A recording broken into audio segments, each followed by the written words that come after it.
32. Elle est notre invitée jusqu'à 9h. Merci d'être des nôtres. C'est Yoneko Nurtantio, ou je sais pas. Ou c'est tout pareil. C'est tout pareil. Yoneko, ça c'est sûr et certain. Certain. Bonjour et soyez la bienvenue dans cette émission Viva Bonjour Weekend. Serge, bonjour à tous, merci. Ça tombe bien parce qu'on est dans une émission qui parle de tourisme en Wallonie et à Bruxelles. Et vous venez de sortir il y a 4 mois, je crois, le grand livre de Mannequin Peace. Exactement. Ah bon, ça fait notre affaire dans cette émission évidemment. Et je vous remercie en tout cas encore une fois. Alors dites-moi, tout d'abord, le Mannequin Peace, on le trouve où ? C'est une première très bonne question, parce que la grande caractéristique, si vous êtes dans le bon quartier de Bruxelles, c'est que les gens sont tous en train de le chercher, qu'on passe 2 heures à regarder dans une rue, dans l'autre, on fait le tour de Bruxelles, et finalement, la meilleure façon de vous y prendre, c'est de vous rendre d'abord sur la Grande Place, et de chercher la statue de Tserclaes dont on parlait tout à l'heure. Ah oui, qu'on caresse au passage, y compris la tête du chien. Pour que la journée soit bien bonne. Voilà. Et une fois que ça s'est passé, vous continuez tout droit dans cette rue, vous traversez le boulevard et ensuite vous arrivez effectivement sur un petit coin après toutes les gaufres, après l'ensemble des chocolatiers, sur une fontaine qu'on ne voit absolument pas au départ et devant laquelle vous allez pouvoir passer même sans vous en rendre compte la première fois que vous rencontrez. Mannequin Peace est là, juste à gauche. Alors dans votre livre, vous dites d'ailleurs, le moment préféré des Bruxellois, amener leurs amis jusque-là et annoncer, ça y est, on y est, et puis les laisser chercher le petit bonhomme, effectivement. Il est tellement petit que certains ne se rendent même pas compte qu'ils sont passés devant. Certains sont passés plusieurs fois et ont pris des photos, par exemple, vous savez, avec cet énorme Mannequin Peace qui est devant ces étals de gaufres, qui fait la taille d'une personne humaine. On prend des photos à cet endroit-là et on est persuadé de l'avoir vu. On a raté la statue. Non, parce qu'il mesure combien le vrai Mannequin Peace? Alors, pour ça, il a fallu chercher l'information de façon longue et recroiser les différentes sources. Mais ça y est maintenant, de sources sûres, on le sait, il mesure 55,5 cm hors sol. Il est tout petit. Autant dire minuscule. Alors, évidemment, quand on parle Mannequin Peace, quand on parle Belgique, il y a 2 symboles. Il y a l'atomium et Mannequin Peace. C'est fou, ça. Donc, on a choisi quelque chose de minuscule. L'atome a représenté en simplement gigantesque. Et puis, l'autre inverse a bien voulu qu'on régule un tout petit peu les tailles pour avoir quelque chose qui nous ramène à notre vraie taille spirituelle belge qui est toute petite. C'est un peu du surréalisme à la belge, finalement, le Mannequin Peace. Exactement, c'est ça qu'on a voulu montrer très fort dans le grand livre de Mannequin Peace, c'est que finalement, c'est un petit bonhomme qui est tellement particulier que c'est peut-être le meilleur symbole pour représenter la belgitude, ce côté plein d'absurde et d'autodérision. Prendre un petit bonhomme qui fait pipi pour représenter un pays, il n'y avait même pas plus surréaliste que ça. Tout à fait. Vous êtes notre invité, Yoneko, en tout cas, et vous restez avec nous jusqu'à 9h, le grand livre de Mannequin Peace. Si vous aussi vous sentez concerné par cette émission SMS 3063, qu'est-ce qu'on pourrait bien poser comme question à celles et ceux qui nous écoutent, à votre avis, Yoneko? Moi, je serais très curieuse d'entendre quelle a été votre réaction la première fois que vous avez vu Mannequin Peace, ou bien, si c'est votre habitude d'amener des amis systématiquement lorsque vous visitez la Belgique, si c'est un incontournable, est-ce que son dessin, et pourquoi, et comment est-ce que ça se passe pour vous? D'accord, on attend vos réactions via les SMS, c'est le 3063, vous et Mannequin Peace. Allez, c'est parti jusqu'à 9h, et Yoneko Nurtantio est notre invité, justement, dans cette émission Viva Weekend. Mannequin Peace et vous, SMS 3063, vous vous souvenez de la première fois que vous avez vu Mannequin Peace, quelle fut votre réaction, etc., etc. Vous pouvez nous envoyer votre avis via les SMS, c'est le 3063. C'est Yoneko qui est votre invité jusqu'à 9h avec le grand livre de Mannequin Peace. Alors, un petit bout d'histoire. Je vois 2 dates dans votre livre. 1451, première mention du nom Mannequin Peace. 1619, Jérôme Duquesnoy, l'ancien, réalise le Mannequin Peace en bronze. Vous pouvez m'expliquer ces 2 dates? Bien certainement. On a en fait... Merci Yoneko. Bien volontiers. On a donc une petite statue qui apparemment existe à Bruxelles depuis très très longtemps. Depuis le 15e siècle, donc, on entend parler d'un bonhomme qui fait pipi à cet endroit-là, au croisement de la rue du Chêne et de la rue de l'Étuve. Donc ça sont les toutes premières mentions. Et on sait ensuite que la ville de Bruxelles va commander une statue à Jérôme Duquesnoy l'Ancien, comme vous le dites très justement, mais ça se passe au XVIIe siècle. Et puis toute une série de légendes vont venir se mettre autour, où on se demande mais comment ça se fait qu'on a représenté ça, comment ça se fait que ça prend une telle place dans le cœur des Bruxellois aussi, et c'est pour ça qu'on a toutes sortes de légendes qui circulent autour du bonhomme. Alors justement, j'y arrive, à la page 12 et 13 dans votre livre. Qui est ce mystérieux jeune homme? Il y a plusieurs pistes possibles. Alors, dans le grand livre de Mannequin Peace, on a décidé de reprendre un florilège des histoires qu'on préférait, parce qu'il y en a autant qu'il y a de bruxellois, c'est pas compliqué. D'accord. Mais donc certaines, dont celles qui sont les plus connues, disent qu'il s'agit d'un petit garçon qui aurait éteint la mèche d'une bombe qui était prête à exploser, et donc de cette façon-là aurait sauvé la ville. Évidemment, il fallait bien une statue pour célébrer l'événement. Oui, ça c'est un peu le super Mannequin Peace, comme vous dites dans votre livre. C'est tout à fait ça. Ouais. Et puis on a par ailleurs d'autres histoires qui sont parfois moins connues, comme celle d'un petit garçon qui a uriné devant la porte d'une sorcière et qui du coup a été transformé en statue pour être puni pour sa maladresse. Ah, d'accord. Donc voilà, il y a toute une série d'histoires de ce type-là qui sont racontées et qui continuent à être véhiculées. C'est pas compliqué. Quand vous mettez devant la statue, vous voyez arriver un groupe après l'autre, personne n'a la même version de la légende et c'est ça qui est beau. Mais il y a quand même aussi La Fontaine, est située dans l'ancien quartier des Tanneurs. Alors ça, c'est la version que je trouve personnellement la plus plausible, qui consisterait à dire qu'à l'époque, on avait effectivement les tanneurs, donc les personnes qui vont travailler les peaux de bêtes qui se trouvent dans ce quartier-là et qui vont devoir, pour arriver à travailler leur peau, récolter un liquide bien particulier qui est particulièrement efficace. Il y avait des récoltes d'urine qui se faisaient dans le quartier et donc la statue de Mannequin Peace aurait rappelé d'une certaine façon à cette pratique. Donc c'est celle qu'on a gardée dans le grand livre pour pouvoir relayer quelque chose qui soit de l'ordre du plausible. D'accord, c'est passionnant comme tout. C'est Mannequin Peace qui s'invite dans cette émission Viva Weekend avec Yoneko qui va encore vous dire plein de choses à propos de ce petit bonhomme.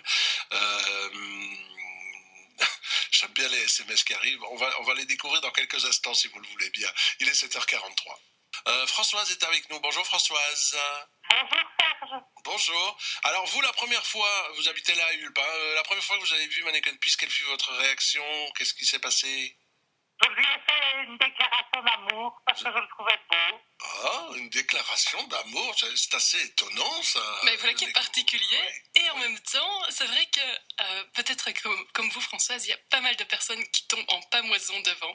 C'est peut-être pas la majorité, mais il y en a qui trouvent que cette statue est sans doute la plus belle qu'ils aient vue en Europe. C'est vrai? Non, vous êtes sérieuse? Absolument. Je suis très très sérieuse et d'ailleurs c'est pas compliqué. Il y a un tas de gens qui trouvent ça tellement fabuleux qu'ils veulent ramener à voir la même statue en rentrant chez eux. Donc c'est pour ça qu'on a toutes les répliques qui se trouvent un peu partout et que ça marche. Si ça ne se vendait pas, on arrêterait d'en vendre. Bien sûr. Et à côté de ça, il y a par exemple au Japon, les Japonais en sont complètement dingues. Et je peux vous attester la chose, il y a des Mannequin Peace partout. Donc on en retrouve dans les gares, au sommet des montagnes, dans les parcs, dans les jardins. On les habille comme ici. Si, ils trouvent ça absolument génial comme statue. Et ils trouvent que c'est mignon, que c'est adorable, que c'est kawaii, tout ce que vous voulez. Donc vraiment, il y a toute une série de personnes qui trouvent que Mannequin Peace est une des plus belles statues qui soit en Europe. Il faudra qu'on évoque la garde-robe d'ailleurs de Mannequin Peace. Absolument, parce que ça c'est aussi une idée très bizarre de commencer à, déjà avoir un petit bonhomme qui pisse comme symbole national, c'est une chose, mais de l'habiller en plus, c'est encore un autre délire. 7h55, Yoneko est votre invité, on parle de Mannequin Peace, vos SMS 3063, vous et Mannequin Peace, la première fois que vous l'avez vu, etc., votre réaction. Et puis il y a des SMS qui nous arrivent et qui nous disent notamment du pôle Nord à l'équateur du monde entier et même d'ailleurs, on vient le voir ce Mannequin Peace. Vous confirmez tout ça évidemment Yoneko, c'est énorme. C'est clair, et en fait Mannequin Peace est, comme on le montre en fait dans le grand livre de Mannequin Peace, c'est vraiment une statue qui est incontournable. On passe à Bruxelles, on est obligé de venir la voir, même si on nous a prévenu, c'est tout petit, il n'y a rien à voir, ce n'est pas un événement, prenez une photo et puis allez-vous-en, rien à faire, ça reste le place to be pour tous les touristes qui débarquent ici.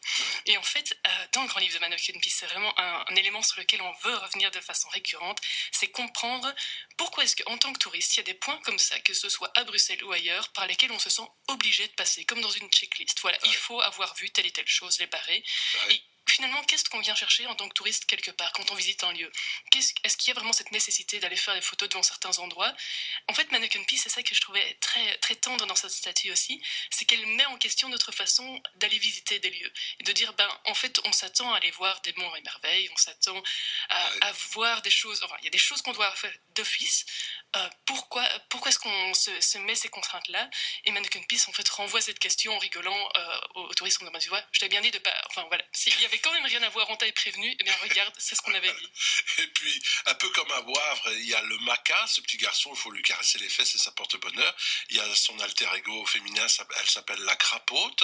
À Bruxelles, il y a Mannequin Peace et il y a Jeanneke. Jeanneke. Alors Voilà. ça, c'est effectivement le double féminin qui est arrivé bien plus tard, puisqu'elle a été créée seulement en 1987. Autant dire qu'il a fallu un peu de patience à Mannequin Peace pour être enfin rejoint Ouais. par elle.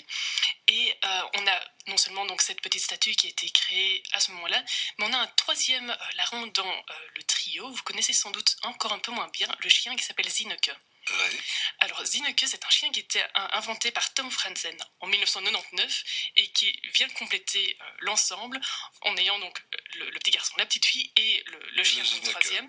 Bon, avec l'idée qu'ici on va avoir en fait le parfait trio qui permet de raconter le côté multiculturel de Bruxelles, puisque Zinneke, c'est vraiment ça, c'est raconter, au départ, Zinneke c'est juste un chien, un bâtard, Ouais.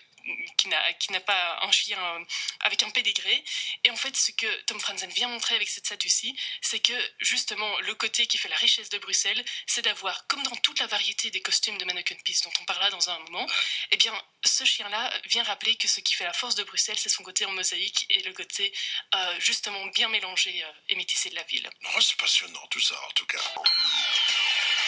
Yoneko Nurtancio est votre invité. C'est le grand livre de Mannequin Peace paru il y a quelques mois, c'est ça Yoneko, hein? Exactement. Oui, rebonjour et merci d'être des nôtres en tout cas.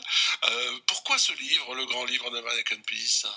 On a écrit ce livre avec ma maman, puisque c'est un binôme, Oui. pour pouvoir enfin comprendre pourquoi est-ce que Mannequin Peace est le symbole qui représente le mieux Bruxelles et la Belgique. Ouais. C'est vrai qu'il y a l'Atomium, il y a Mannequin Peace, c'est un peu fou quand même, non? On l'a déjà dit, mais on le répète. Absolument. L'idée d'avoir pris un aussi petit symbole pour représenter notre pays, je trouve ça juste fascinant. Et donc c'est pour ça qu'on a voulu comprendre et surtout expliquer à toutes les personnes qui découvrent ou redécouvrent la Belgique en quoi ce symbole est fabuleux, parce que c'est à la fois symbole de notre humour, de notre autodérision, de notre toute petite taille, du surréalisme dont on est vraiment, dont on est capable et dont on se vante certainement à l'étranger aussi. C'est le meilleur symbole pour le représenter. Eh bien, SMS 30 63, vos réactions, vous et le Mannequin Peace, vous vous souvenez de la première fois que vous avez découvert Mannequin Peace? Quelle fut votre réaction? Vive un week-end avec Serge Van Halloween. Jusqu'à 9h, Yoneko Nurtancio est notre invité à l'occasion de la sortie du livre, le grand livre de Mannequin Peace. Alors, c'est un livre vraiment très visuel, je dirais. Il y a beaucoup de photos, il y a beaucoup de croquis, de dessins et tout. Yoneko.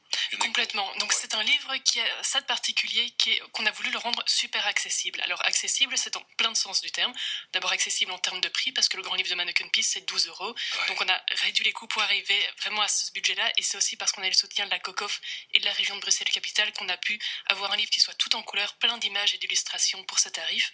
Accessible parce qu'il est en français, néerlandais et en anglais aussi. Ouais. Et puis accessible parce qu'on a voulu rendre accessible d'abord, qu'est-ce que c'est que ce symbole de Mannequin Peace, expliquer les choses, et puis qu'est-ce que c'est derrière le concept de belgitude. Et pour tout ça, il fallait beaucoup d'images, puisque le texte ne suffisait pas. Et donc, on a travaillé par planche, en fait. Donc, vraiment, chaque planche, plus que chaque page, répond à une question. Et on a travaillé pour le réaliser avec énormément de graphistes et d'artistes qui ont réinterprété le symbole de plein de façons différentes.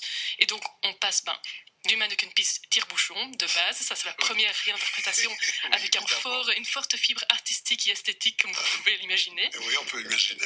Et puis on passe au Mannequin Peace géant qui se trouve dans les toilettes de certains hôtels au centre-ville aussi. Ouais. Puis on arrive sur des choses beaucoup plus travaillées et spéciales. On a par exemple Afranio Fonseca de Paula qui a réalisé le 8 Mannequin Peace blanc sur la base d'une âme qui est vraiment le Mannequin Peace en bronze, qu'il a décoré à l'aide de porcelaine qu'il a retrouvée sur la place du jeu de balle, donc vraiment dans le vieux centre de Bruxelles, pour réaliser une vraie mosaïque, mais tout à fait composite, juste fascinante, qu'on retrouve dans le grand livre de Mannequin Peace aussi. Et donc il y a toutes ces interprétations artistiques qui nécessitaient forcément d'avoir beaucoup d'images, et puis on a voulu aussi retravailler avec beaucoup de graphistes. Donc l'été dernier, on a lancé un concours pour la réalisation de la couverture, et c'est Nathalie Dipendal qui a réalisé cette couverture que vous voyez en 3 couleurs, donc le noir, jaune, rouge, belge. Elle a fait ça vraiment avec énormément de talent, et on a d'autres contributions de graphistes qui se retrouvent aussi dans ces pages, et c'est ça qu'on a voulu mettre en valeur finalement. Au-delà de la statue en elle-même, ce qui compte pour nous, c'est sa réception, parce que tout le phénomène est là. On entendait tout à l'heure votre collègue qui disait aussi, la première fois que je l'ai vu, c'est juste ça, c'est tout petit, il n'y a rien à voir. Mais non, il n'y a rien à voir, et c'est justement là que c'est drôle, et c'est ça qui rend le phénomène vraiment intéressant. Super, en tout cas, bravo pour ce travail effectué.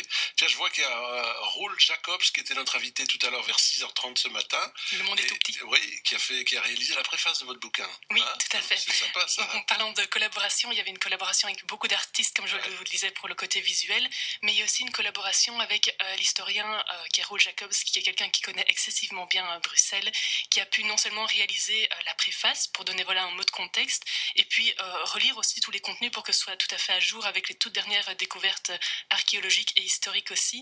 Et puis il faut dire que dans sa préface, il y a juste un élément que j'aurais souhaité citer. Oui. Si je le retrouve ici, c'est que le livre a quelque chose de très ambivalent. Il est d'un côté, il est grand mais petit, donc on parle du grand livre, mais en fait il est tout petit, il fait une 70 de pages, 69 pour être précise. Il est écrit en clin d'œil, mais très sérieux.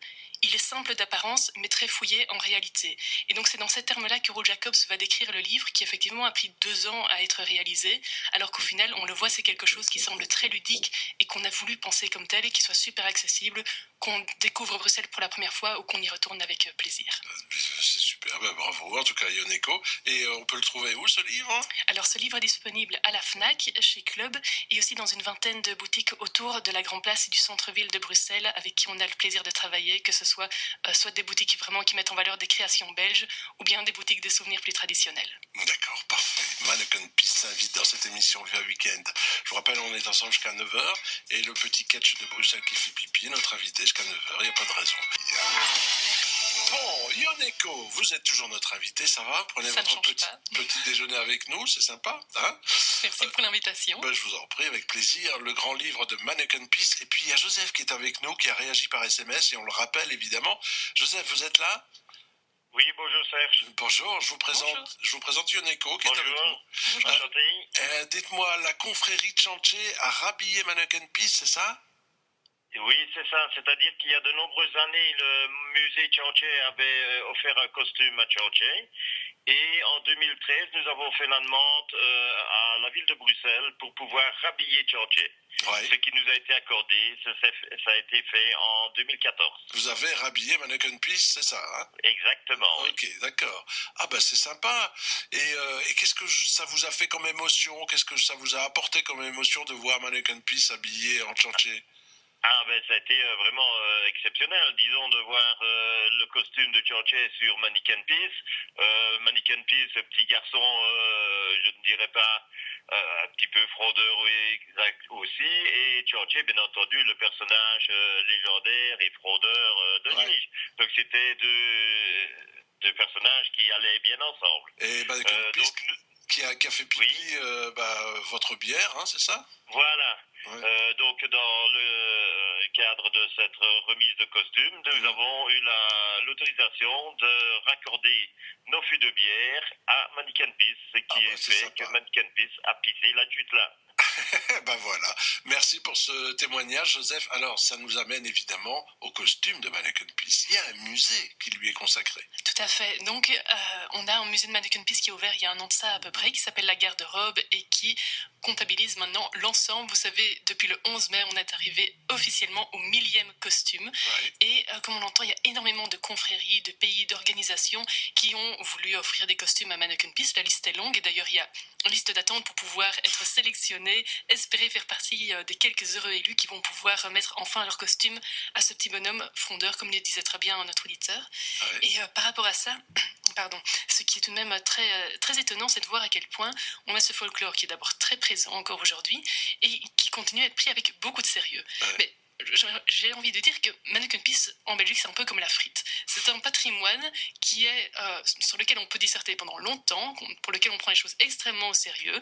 Donc on ne tergiverse pas sur la frite. Il y a une façon de la cuire et une façon dont on ne la cuit pas. Ouais. Mannequin Peace, c'est un peu pareil. Parce qu'on on prend les choses avec beaucoup de sérieux, il y a toutes ces traditions autour de lui, avec les différents ordres qui y sont associés aussi. Et puis finalement, on sait très bien que dans le fond, c'est quelque chose qui est tout à fait futile et dérisoire. Et c'est ce côté très paradoxal, où on prend les choses au sérieux, mais on sait que c'est pour rire, et on en rit, mais on dit que c'est sérieux, qui fait que justement, c'est là que se trouve toute la saveur de l'humour bien à la belge. Je vous rappelle le grand livre de Mannequin Peace, Yoneko Nurtancio, avec votre mère, hein, Marie-Louise Bruyère. Yoneko, il y a beaucoup d'humour dans votre livre. Et d'ailleurs, au dos, on peut découvrir le dessin de Pierre Kroll. Il ne pleut pas encore assez comme ça à Bruxelles. Effectivement, on a eu la chance de pouvoir travailler avec Pierre Kroll Oui. pour la 4e de couverture. Il nous a offert ce très chouette dessin qui représente un touriste étonné et on va le dire un peu déçu, lui aussi, de voir Mannequin Peace. Et dans le reste du grand livre de Mannequin Peace qu'on signe donc, qu'on vient présenter ce matin, l'idée était aussi de pouvoir rendre compte de qu'est-ce que c'est l'humour belge. Parce qu'on entend beaucoup parler de blagues belges, côté français notamment, on n'est pas sûr de comprendre exactement la même chose. L'humour belge, ça a quelque chose de bien particulier. Et c'est pour ça que dans le grand livre de Mannequin Peace, on a des citations de Alex Vizorek, de Philippe Geluck, d'autres personnes peut-être moins connues de notre côté de la frontière, comme Dimitri Verhulst, qui avait signé de Helaas et Derding, donc la merditude des choses dans le texte côté flamand. Et toutes ces personnes donc, sont représentées dans le livre. Et puis, on a choisi des personnalités qui ne sont pas nécessairement des humoristes de souche, mais qui ne sont pas en reste, notamment Sa Majesté la Reine Fabiola, en 2009, qui avait réussi, si vous en souvenez, à faire preuve de beaucoup d'humour lors de la fête nationale qui avait eu lieu à ce moment-là, avec les menaces d'un tireur à l'arbalète, soi-disant, qu'elle avait reçu à l'époque, et elle avait sorti une pomme verte de son sac à main pendant le défilé. Donc voilà, tout ce côté humoristique, quand on voit que même nos souverains sont capables d'humour de cette façon-là, avec autant d'autodérision, eh bien ça nous ramène autour de Mannequin Peace, à voir, bien voilà, ce symbole dont on parle beaucoup dans ce livre, finalement montre à quel point, quelle que soit notre position en tant que Belge, qu'on soit roi ou autre, eh bien on arrive à avoir cet humour même par rapport à soi-même et à sa propre image. En tout cas, je vous conseille ce livre, le grand livre de Mannequin Peace, Yoneko Nurtancio. Vous restez encore un tout petit peu avec nous, le temps passe très vite, il est déjà 8h51 minutes. Pas mal de SMS, Yoneko, avec des questions. C'est pas nommé les SMS, mais je vous lis les questions. Et le Mannequin Peace de Braine-l'Alleud, vous connaissez pour l'interrogation. Et le Mannequin Peace de Colmar, d'où vient-il? On ne parle jamais du mannequin de Colmar. Voilà. Eh bien, oui, effectivement, au moment d'écrire le grand livre de Mannequin Peace, j'ai voulu démarrer une liste exhaustive de tous les endroits où on les retrouvait dans le monde, et malheureusement, je n'y suis jamais arrivée. Il est partout. Il est partout, absolument partout. Ouais. Et donc, d'abord, c'est ça qui est très curieux, c'est qu'on a ce petit bonhomme qui, a priori, est insignifiant, et dont nous-mêmes, en tant que Belges, on n'est pas toujours très fiers, ni auquel, a priori, on ne semble pas attaché. Et en fait, on se rend compte que, il essaime, et que tout autour de nous, plein de gens ramènent le concept chez eux, que ce soit aux États-Unis, au Japon, on en parlait tout à l'heure, mais à Colmar effectivement aussi, on en retrouve énormément dans d'autres régions autour de Bruxelles également, comme à Gramont par exemple, à Braine-l'Alleud. Ouais. Donc tout ça est bien réel, et donc il plaît d'une certaine façon. D'accord, bien. Et votre livre, c'est un peu comme Mannequin Peace, on peut le trouver partout? Tout juste. Et donc ce grand livre de Mannequin Peace, on peut le retrouver très facilement à la FNAC, chez Club, dans les boutiques du centre-ville, donc tout autour de la Grand Place. C'est vraiment le cadeau idéal à rapporter, en fait, que vous découvriez ou que vous redécouvriez Bruxelles, que vous ayez des amis qui sont de passage aussi, et que vous vouliez essayer de leur faire comprendre qu'est-ce que c'est la belgitude, l'humour belge, notre état d'esprit décalé et plein d'autodérision. Ça coûte 12 €, c'est disponible en français, en néerlandais, en anglais, donc c'est juste ce cadeau qu'il vous faut. D'accord, super sympa en tout cas, et c'est bien fait, c'est gai à prendre en main, c'est gai à découvrir, c'est gai à lire, en tout cas c'est du bon boulot. Merci. Franchement, j'attends avec impatience le suivant. Il y a des prévisions là on a déjà travaillé sur des sujets très différents. Les auditeurs se souviennent sans doute qu'on est venu présenter Zéro Gaspille il y a quelques mois de ça avec Sylvie Honoré dans La vie du bon côté. Donc c'était un livre qui est paru à ce moment-là sur le gaspillage alimentaire. Autant vous dire qu'on traite de sujets diamétralement opposés et qu'on vous réserve encore beaucoup de surprises pour la suite. Vous viendrez nous en parler évidemment. Plus que volontiers. D'accord, parfait. On vous souhaite en tout cas à toutes et à tous un excellent lundi de Pentecôte, une bien belle journée, un bon lundi. Dans quelques instants, ce sera Jean-Jacques Prunin avec un best-of des enfants de chœur. Que tout aille bien pour vous. Belle journée à toutes et à tous.